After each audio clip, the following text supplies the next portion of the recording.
সাম্প্রদায়িকতার বিষ বাষ্পকে হেলায় উড়িয়ে দিয়ে একজন ইসলাম ধর্মাবলম্বীর বাড়িতে আয়োজিত হচ্ছে কালীপুজো।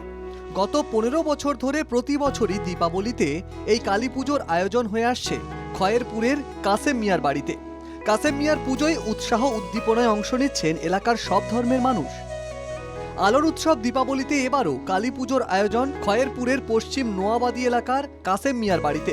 ইসলাম ধর্মাবলম্বী কাসেমের বাড়ির পুজোয় শাস্ত্রীয় নিয়ম মেনে দেবীর আরাধনা হয়ে থাকে। প্রথমে ছিল পারিবারিক, পরবর্তীতে এলাকার হিন্দুরাও এগিয়ে এসেছেন। এখন কাসেম মিয়ার পুজো সাম্প্রদায়িক সম্প্রীতির উজ্জ্বল নিদর্শন হয়ে উঠেছে। এখানে প্রথমত অল্প স্বল্প লোক হয়ে পুজো হতো, এখন তো দিন দিন খুব লোক বাড়ছে। তো এখানে সবাই মিলে পূজা করা হয়।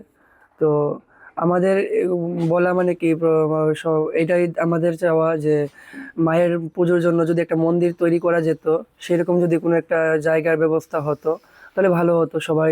সবাই আসতো, সবাই মিলে যদি করতে পারতাম সেটাই ভালো হতো। কাসেম মিয়ার পুজোয় দর্শনার্থীদের প্রচুর ভিড় হয়।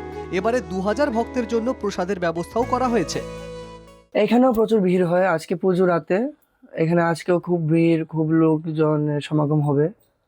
আর এই বছরে এখানে 2000 লোকের প্রসাদের ব্যবস্থা করা হয়েছে, অনেক লোকের।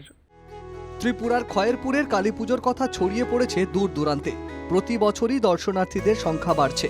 এলাকার বাসিন্দারা চাইছেন একটি স্থায়ী মন্দির নির্মিত হোক, সেজন্য প্রয়োজনীয় জমির অভাব বোধ করছেন তারা।